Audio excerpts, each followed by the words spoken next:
Sanibonani guys, igama ngiqobile ngiphathela amazwi la homecoming ngomhla ka-6 August. Guys, uzethu namanje ke isamphethe kabi le ndaba yokuthi akatholakala umuntu ohlinze lo muntu lo kamamthola emfuleni wakhipha zonke izicu zakhe zangaphakathi esiswini. Kodwa ke usahlalele ethembeni ukuthi ke ikhona indlela abangamthola ngayo lo muntu omalgatshu.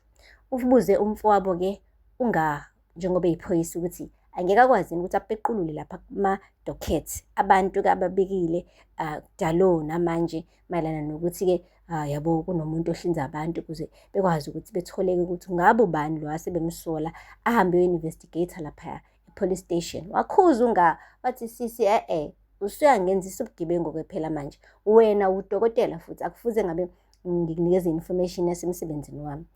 Kahle sisi, kahle dadewethu. Uzethu wayibamba-ke noma ehala vele ukuthola ukuthi ngampela kwenzakalani ngale case. Guys, akupheli-ke lapho. Kusho ukuthi u-Constable Dlamini uhambile waya ethaveni kaShwabi eyobheka phela ukuthi njengoba abantu kulo kuthiwa baqale baye ethaveni kaShwabi then base bathunjwa, then-ke emva kwalapho kwathiwa-ke hayi sebehlinziwe. Vele what is happening? uShwabi-ke welcome ngesikhulu smile u-Constable Dlamini efuna nje ukuthi awulahle umkhondo awuqeda thinya. Hey guys, uthe nje yazi la njengoba ngenza uphenyo kutholakala ukuthi abantu abaningi bafika la qala bezophuza bedakwe then bese beyathunjwa. Nayi list abantu la, ukhona umuntu oyedwa nje noma amabili obaziyo kulaba.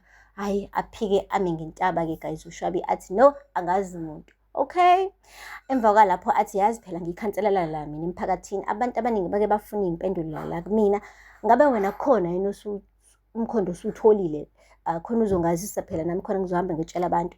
Athi Constable Dlamini cha, ngisenza uphenyo nawe njengoba ubona nje. Athi mekwenzeka kodwa uthole ukuthi wenza yonke lento ngitshele nami khona ngizokwazi ukuxwayisa kahle umphakathi. Kanti unamanga akafuni ukuxwayisa umphakathi, ufuna ukwazi ukuze phela akwazi ukuthi ayivikele ngayo yonke indlela kungabe kugcina sekukhonjwa yena. Hey guys, kanti akazi ukuthi njengoba ebhizi nje ezama ukulahla umkhondo, khona-ke osethola intuba yokungena-ke kunkosikazi wakhe. Ngena nje ebhizi nje lahla umkhondo nje. Ungana-ke lo uhambile waya esalon. Uthe mefika esalon uMangcobo ubhizi uyisebenzela laphaya, uyikamela amawivi akhe ngoba usebenza khona esalon. Wathi ungalalela-ke uma usuphuma la ntambama uzungifonele khona ngizokuphelezela. Athi hayibo, ngobani manje? Awusamsabi yini uShwabi? Athi nginendaba noShwabi mina ngaphatheka kabi mengase kuthiwa sebekubambile nawe bakuhlinza. Yabo mina ngibe ngikhona ngingasoze ngayixolela. Ngizokuphelezela wena ngitshele nje ukuthi ngasikhathi sini masusushayisa then ngizofika la. Hayi nangampela kuMangcobo wancibilika-ke wajabula washo ukuthi ayikho inkinga-ke ngizofona. And then-ke bahamba-ke baya ekhaya. Uthe mefika ekhaya-ke uMangcobo nanguzethu bayidlela amakhekhe bayiphuzela udrink wabo. Useyasho-ke uMangcobo ukuthi hey mina angisabulutho. Mebekhona amagalju it's fine, mina ngiphephile ngoba kunephoyisa elingivikelayo. Useyabuza ukuthi hayibo, phoyisa liphi lelo? Wathi lisanda ukuqashwa nje lapha e-police station. Ahlanganisa 1+1 uzethu athola ukuthi hayibo ungaraje phela ubhuti wakhe loyo. Wathi wathi yebo. Wathi wena ufuna ukufunda umthetho wakho awufuna ukufunda, ungathi wazi kahle ukuthi kwenzakalani phakathi kwakho nomyeni wakho uShwabi, usafuna ukungena lapho? Athi nje uMangcobo ngiyeke wena, as long as mina ngiphephile engilanda ngayo ngigodukise ngisekhaya, I'm good. Okay, anyway laphayana-ke ethaveni uke wafika-ke uShobani naye etatazela nje ngoba phela ayichaze ngathi umkhondo ukusondela nje, uyangokusondela nje kancane kubona. Umane washo ukuthi yabo ukuthi ucobe kanjani la ethaveni.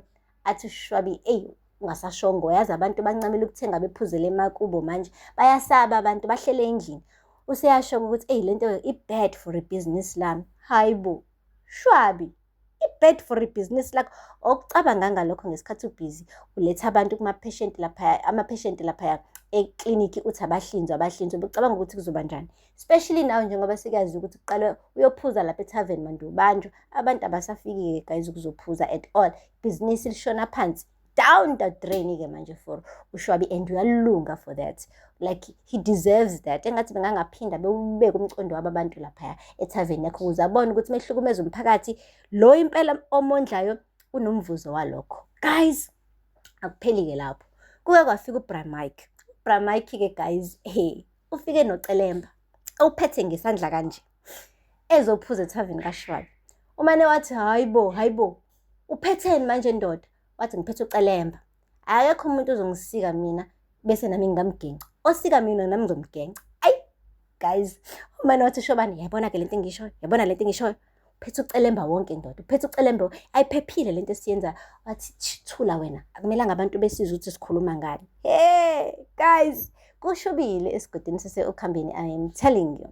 Akupheli-ke lapho. Kushuthi-ke ngesikhathi ehleli noMaNgcobo uZethu, uMaNgcobo-ke wakhuluma indaba wathi hayibo, ayiqala ukwenzeka lento la eThekwini. Yabona wena ngesikhathi useGoli yake yenzeka lento le, abantu bebhizi abedayisa-ke ngama-organs abantu and then baboshwa-ke babekwenza lokho. Kwakudokotela nje uqavile. uZethu-ke wagijima waye kwi-laptop yakhe eyowenza investigation, and kuleyo investigation utholile ukuthi ngampela abantu baboshwa, kodwa khona ongqoshishilizi abaphezulu yabo, abanjengoShwabi okuyibona abahlezi njalo bezothumela odokotela abanjengoShobani, kodwa bona becashe.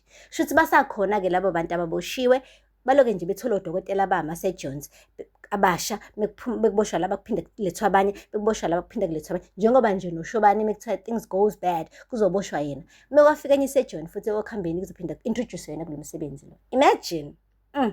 Shuthi uZethu uyasho ukuthi-ke mina ngizenzela olwami uphenyo. Abazali bayakhuza bethi Zethu, be careful, awulona iphoyisa wena, udokotela, you will get caught.